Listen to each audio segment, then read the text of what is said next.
Assalamualaikum warahmatullahi wabarakatuh. Perkenalkan, nama saya Hikmawati dengan NIM F2019-01044, kelas C1 Farmasi. Di sini saya akan menjelaskan tentang anti kanker. Sebelum melangkah lebih jauh, saya akan menjelaskan definisi dari kanker. Kanker merupakan salah satu jenis penyakit tidak menular yang masih menjadi penyebab kematian terbesar di dunia. Penyakit ini ditandai dengan adanya pertumbuhan pada sel tubuh yang tidak terkendali yang dapat merusak sel dan jaringan di sekitarnya. Bahkan sering berakhir dengan kematian. Penyakit ini dapat terjadi pada semua usia. Insiden terjadinya kanker meningkat secara proporsional dengan bertambahnya usia. Selanjutnya itu dia jenis-jenis dari kanker. Yang pertama itu dia karsinoma. Karsinoma adalah kanker yang ada pada jaringan epitel yang melapisi permukaan organ, kelenjar dan kerangka tubuh. Contohnya kanker pada lapisan lambung disebut karsinoma. Karsinoma ini dia menyerang organ atau kelenjar yang menghasilkan dan mengeluarkan sesuatu, seperti payudara yang menghasilkan susu. Karsinoma adalah jenis kanker paling umum, ditemui pada 80% sampai 90% kasus kanker. Yang kedua itu leukemia. Leukemia atau kanker darah adalah kanker pada sumsum tulang yang menghambat produksi sel darah merah, sel darah putih dan trombosit. Sel darah putih berguna untuk mengatasi infeksi, sel darah merah diperlukan untuk mencegah kekurangan darah atau anemia. Trombosit menjaga tubuh agar tidak mudah memar dan berdarah.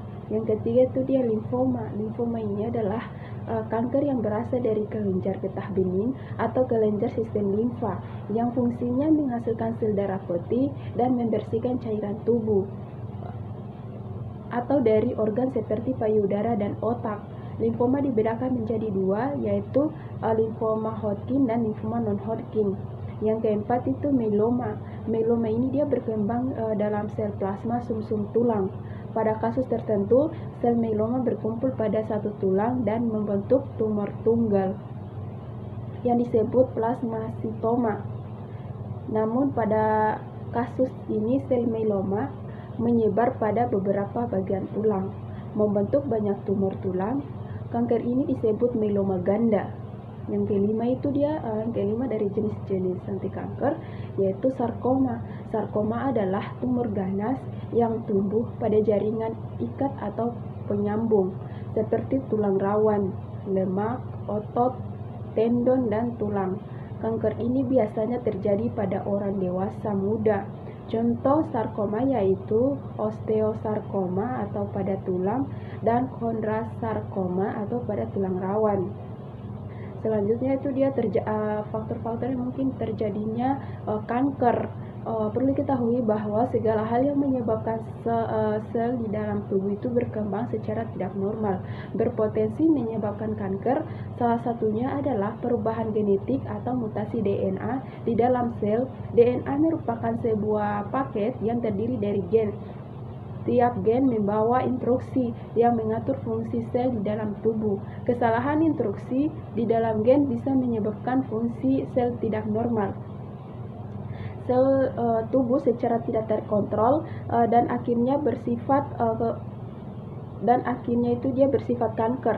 Kondisi ini juga bisa dipengaruhi oleh faktor lingkungan seperti pertama itu paparan zat kimia dan radiasi secara berlebihan. Kedua itu virus seperti human papilloma virus atau HPV. Ketiga itu paparan sinar matahari terus-menerus, obesitas, hormon atau peradangan. Yang ketiga itu kebiasaan merokok dan gaya hidup. Selanjutnya itu mekanisme kerja dari obat anti kanker. Obat-obat anti kanker dapat dibagi menjadi dua golongan sederhana, obat-obat sitotoksisitas dan hormone. Semua senyawa pengakil, antibiotik, antimetabolit, dan berbagai obat lain adalah obat-obat sitotoksik. Semua obat ini membunuh sel, terutama sel-sel yang membelah. Oleh karena itu, semua terminologi dan prinsip umum berikut berlaku pada obat-obat sitotoksik. Senyawa-senyawa hormonal digunakan untuk tumor-tumor pada jaringan yang sensitif hormon, seperti payudara dan prostat. Seperti biasanya, terdapat beberapa obat yang tidak sesuai bila dimasukkan ke dalam kategori manapun. Di sini ada dijelaskan bagian-bagian obat-obat sitotoksik. Yang pertama itu senyawa pengalkil, di mana senyawa pengalkil ini dia bekerja dengan menambahkan suatu gugus alkil pada DNA. Semua obat ini memasukkan gugus alkil dalam sisi nukleofilik dengan ikatan kovalen.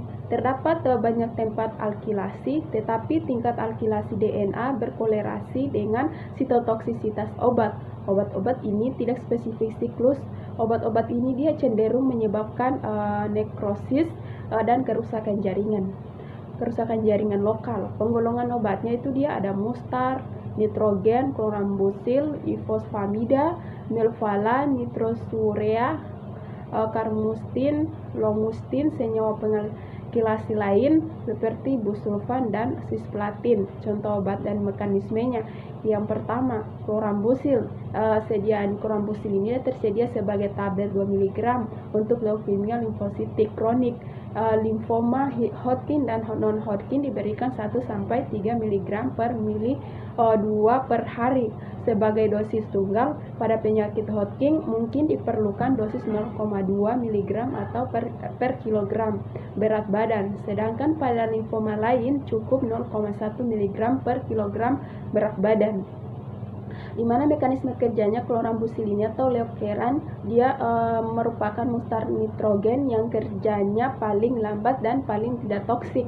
Obat ini berguna untuk pengobatan paliatif leukemia, limfositik kronik, dan penyakit Hodgkin atau stadium 3 dan 4.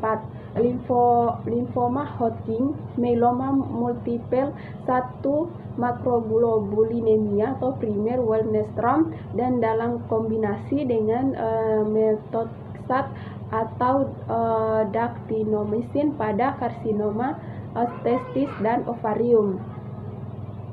Yang kedua itu contoh obat siklofosfamid. Siklofosfamid ini tersedia dalam bentuk kristal 100, 200, 500 mg dan 1,2 gram untuk suntikan, dan tablet 25 dan 50 gram untuk pemberian per oral.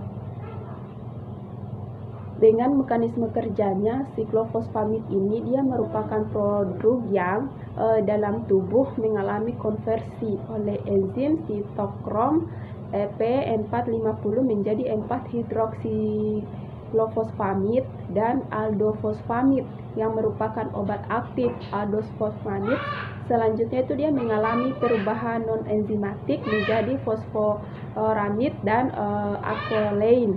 Yang ketiga itu dia procarbazin. Procarbazin ini dia kapsul yang berisi 500 mg zat aktif dengan dosis oral pada orang dewasa 100 mg per mili 2 sehari sebagai dosis tunggal atau berbagi selama minggu pertama, diikuti pemberian 150-200 mg per mili 2 sehari selama 3 minggu. Berikutnya itu kemudian dikurangi menjadi 100 mg per mili 2 sehari sampai hitungan leukosit di bawah 4000 per mili 2 atau respons maksimal dicapai. Mekanisme kerjanya yaitu belum diketahui, diduga berdasarkan alkalilasi asam nukleat. Procarbazin bersifat non-spesifik terhadap siklus sel dengan indikasi primernya itu untuk pengobatan penyakit Hodgkin stadium 3B. Yang kedua itu antimetabolit. Antimetabolit ini dia berkompetisi untuk tempat penyekatan pada enzim atau obat bergabung ke dalam DNA atau RNA. Obat-obat ini sangat berguna jika berikatan dengan enzim yang mempunyai efek utama pada jalur yang menyebabkan replikasi sel. Obat-obat lain dalam kelompok ini menyerupai purin atau primidin. Obat ini bergabung ke dalam DNA yang sedang tumbuh selama pembelahan sel dan memblok replikasi DNA selanjutnya. Oleh karena itu, obat-obat ini paling efektif pada sel-sel yang membelah. Analog purin primidin harus diaktifasi dulu atau difosforilasi agar efektif. Penggolongan obatnya analog ini purin cladribin, fludarabin, analog primidin, gemistabin. Contoh obat antimertabolit pada anti kanker. Yang pertama itu 5-fluorouracil atau 5-FU. Mekanisme kerjanya adanya polimer fase gen yang bertanggung jawab terhadap ekspresi enzim timidilat sintesis atau TS. Enzim ini sangat penting dalam sintesis DNA, yaitu merubah deoksiuridilat menjadi doksitimidilat. Diketahui bahwa sekunder promoter dari gen timidilat sintesis bervariasi pada setiap individu. Ekspresi yang rendah dari mRNA TS. Yang kedua itu gemistabin. Obat ini dia tersedia dalam bentuk larutan infus 1,2 gram per mili 2.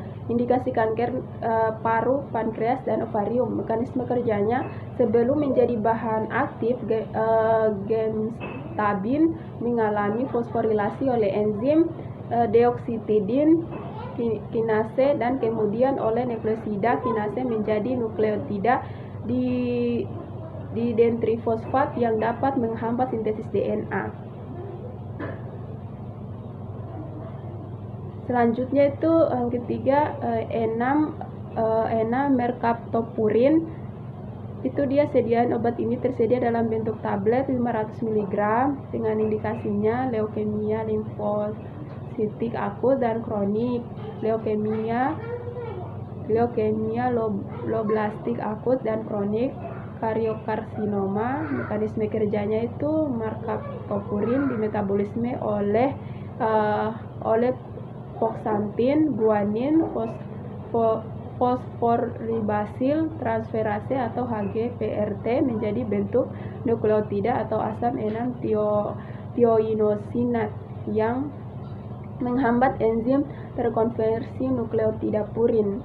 Selanjutnya asam thioguanilat dan enam-metilmerkaptopurin ribotida atau MMPR juga dibentuk dari enam-merkaptopurin. Metabol ini juga membantu kerja merkaptopurin dengan metabolisme asam nukleat purin menghambat proliferase sel limfoid pada stimulasi antigen. Yang keempat itu methareksat. Mekanisme kerjanya metotrexat dan artritis tidak diketahui tapi mungkin berpengaruh fungsi imun. Dalam psoriasis, metotrexat diduga mempunyai kerja mempercepat proliferasi sel epitel kulit. Yang kelima itu sitarbin dengan sediaan vial 100 mg per mili dan vial 1 gram per 10 mili. Indikasinya termasuk zat paling aktif untuk leukemia, juga untuk limfoma. Leukemia dia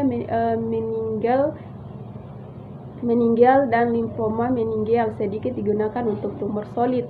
Antibiotik dan produk alami seperti yang ada lihat terdapat banyak obat. Perhatikan bahwa golongan antibiotik dan produk alami tersebut terdapat sejumlah obat yang berakhiran misin. Hati-hati juga keliru antara obat ini dengan antibiotik yang mempunyai akhiran sama. Sebagian besar obat ini dia berikatan dengan DNA melalui beberapa cara. Cara termudah untuk penggolongan antibiotik adalah dengan membaginya menjadi dua kelompok, itu antara siklin dan senyawa yang lain. Penggolongan obat vinblastin atau VLB dengan mekanisme kerjanya berikatan dengan tubulin dan inhibisi formasi mikrotubula, menahan sel pada fase metafase dengan mengganggu spindel mitotik spesifik untuk fase M dan S. Vinblastin juga mempengaruhi asam nukleat dan sintesis protein dengan memblok asam glutamat dan penggunaannya. Yang kedua vinblastin atau VLB tersedia dalam bentuk vial 10 mg per 10 mili. Indikasinya itu dia penyakit Hodgkin, limfosarkoma, kariokarsinoma, dan tumor payudara. Mekanisme kerjanya dia vinblastin berikatan pada tubuh dan menghambat formasi mikrotubula, kemudian menahan formasi mikrotubula sel pada fase metafase dengan cara mengganggu spindel mitotik spesifik fase M dan S. Vinblastin juga mempengaruhi asam untuk keadaan sintesis protein dengan memblok asam glutamat dan penggunaannya. yaitu dia paclitaxel. Mekanisme kerjanya obat ini berfungsi sebagai racun spindet dengan cara berikatan dengan mikrotubulus yang menyebabkan polimerisasi tubulin. Efek ini menyebabkan berhentinya proses mitosis dan pembelahan sel kanker. Yang keempat itu etoposit. Sediaan tersedia dalam bentuk kapsul dan larutan injeksi. Indikasi kanker testis, paru, payudara, limfoma Hodgkin dan non-Hodgkin, leukemia mielositik akut, sarkoma Kaposi. Mekanisme kerjanya etoposit bekerja untuk menunda transit sel melalui fase dan menahan sel pada fase S lambat atau fase G2 awal. Obat ini mungkin menginhibisi transport mitokondria pada level NADH, dehidragenase atau menginhibisi uptake nukleosidase sel HeLa. 5. Itu dia rinotekan. Topotekan indikasi karsinoma ovarium, karsinoma paru sel kecil, karsinoma kolon. Mekanisme kerjanya irinotekan merupakan bahan alami yang berasal dari tanaman Camphotheca acuminata yang bekerja menghambat topoisomerase, satu enzim yang bertanggung jawab dalam proses pemotongan dan penyambungan kembali rantai tunggal DNA. Hambatan enzim ini menyebabkan kerusakan DNA. Obat-obat selanjutnya itu dia obat-obat anti kanker. Contohnya alkylating. Yang pertama itu alkylating agent. Mekanisme kerjanya obat ini menghambat agar tidak membelah dengan merusak DNA-nya. Biasanya digunakan untuk mengobati kanker paru-paru, kanker payudara, dan leukemia. Obat alkylating agent ini sebagai contoh adalah busulfan, temozolomid, meclorethamin, atratanin, lemustin, dan chlorambucil. Di sini juga dijelaskan gambar dari mekanisme dari alkylating yaitu contoh obatnya alkylating agent. Antimetabolisme obat ini dia yang kedua itu antimetabolit. Obat ini dia mengganggu DNA dan RNA dalam sel agar tidak membela diri. Biasanya digunakan untuk mengobati kanker usus, kanker ovarium, dan kanker payudara. Sebagai contoh obat anti kanker tipe ini adalah azacitidin, fludarabin, pralatrexat, dan cladribin. Jadi ada gambar itu di sini, yaitu gambar dari sel alkylating atau mekanisme kerjanya dari obat antimetabolit. Itulah video dari saya tentang anti kanker. Kurang dan lebihnya mohon dimaafkan. Saya akhiri dengan ucapan wassalamualaikum warahmatullahi wabarakatuh.